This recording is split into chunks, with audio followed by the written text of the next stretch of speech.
Assalamualaikum, saya Dino Patijalal. Sebagai mantan diplomat, banyak orang yang bilang ke saya mereka prihatin melihat dunia yang penuh konflik, perang, dan kekerasan. Mereka menanyakan saya apa cara yang terbaik untuk membantu perdamaian dunia. Jawaban saya, siapapun Anda, cara yang terbaik untuk membantu perdamaian dunia adalah untuk menjadi orang tua yang terbaik untuk anak kita. Mengapa? Orang-orang yang berperang di Eropa, di Timur Tengah, di Afrika, itu semua di luar kontrol kita sebagai orang awam biasa. Yang paling bisa secara langsung kita kontrol, kita kendalikan, kita perbaiki adalah anak kita yang berada di naungan kita dan yang bergantung sepenuhnya kepada orang tuanya. Orang tua adalah mata rantai paling pertama dalam perkembangan diri seorang anak. Pertama, sebelum anak kita mulai berteman, bekerja, berorganisasi, dan bermasyarakat. Referensi pertama bagi setiap anak dalam menyikapi dunia adalah orang tuanya. Nelson Mandela, pemenang Nobel Perdamaian dari Afrika Selatan, menyatakan mengenai kedua orang tuanya. My mother was the center of my existence. I define myself through my father. Walaupun ayahnya meninggal pada saat Nelson baru berusia 9 tahun, namun watak mulia yang ditanamkan ayahnya terus melekat seumur hidupnya. Ingat ini ya, semua orang, kaya atau miskin, berpendidikan tinggi atau tidak pernah sekolah, semuanya mempunyai kesempatan yang sama untuk menjadi orang tua yang baik atau sebaliknya juga untuk menjadi orang tua yang buruk. Semua terserah Anda, bukan terserah anak Anda. Mahatma Gandhi pernah menyatakan, children inherit the qualities of their parents, no less than their physical appearance. Gandhi benar sekali. Lihatlah Joseph Stalin, pemimpin Uni Soviet yang membantai jutaan orang semasa hidupnya.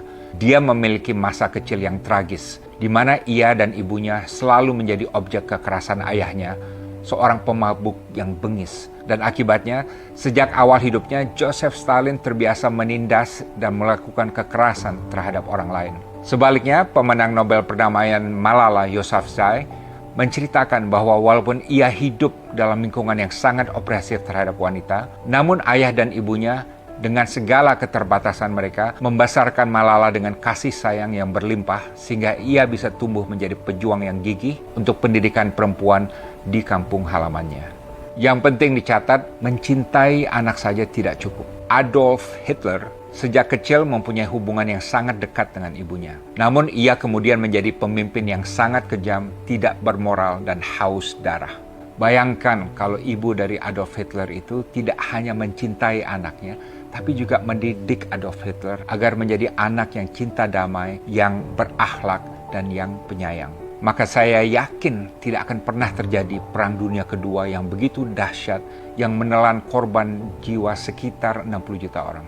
Barack Obama pernah bilang waktu sekolah di SDN 01 di Menteng, ibunya, Ann Dunham, setiap hari membangunkan dia jam 4 pagi untuk bersama-sama mengulang pelajaran kelas. Watak ketekunan, disiplin, dan kecemerlangan yang ditanamkan ibunya akhirnya mengantarkan Barack Obama menjadi Presiden Amerika Serikat. Kita tidak ada yang sempurna, tapi kita bisa membuat anak kita lebih sempurna dari kita.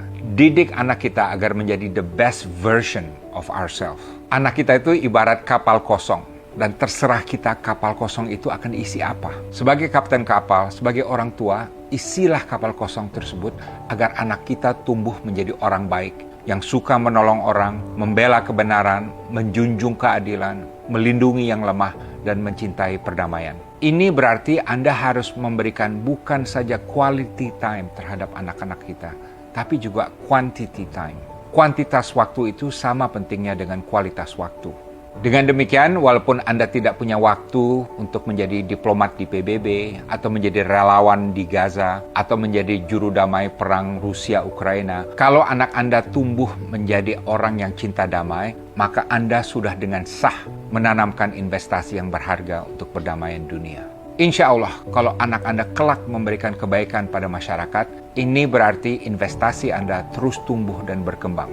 Inilah yang terjadi pada keluarga saya. Kakek saya yang saya panggil Inyi adalah guru miskin di suatu desa terpencil di Bukit Tinggi di Sumatera Barat. Namun ia berhasil mendidik anaknya, Hashim, untuk menjadi diplomat ulung yang kemudian ikut membenahi hukum laut internasional sehingga menjadi fondasi penting bagi perdamaian dunia. Dan Hasim Jalal bersama ibu saya Zurni kemudian bisa mendidik anaknya Dino untuk bisa menjadi duta besar dan wakil menteri luar negeri. Baik ayah saya dan saya sama-sama bisa mendapatkan bintang Mahaputra dari negara. Saya katakan ini bukan untuk pamer, tapi untuk menunjukkan investasi perdamaian yang terus berkembang akibat kasih sayang dan penggemblengan dari orang tua secara turun-temurun. Karena itu, insya Allah, kalau Anda melihat perang dan konflik dan kekerasan yang tak kunjung habis di TV, paling tidak Anda bisa bilang, dalam dunia yang penuh konflik dan kekerasan, saya bersyukur bisa membesarkan anak saya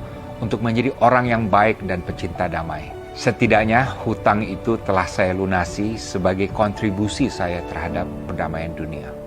Dan kalau semakin banyak orang tua yang melakukan hal yang serupa di berbagai negara di dunia ini, saya yakin investasi yang masif ini akan membuat dunia kita lebih damai dan lebih baik. Saya Dino Patijalal, salam perdamaian, salam diplomasi.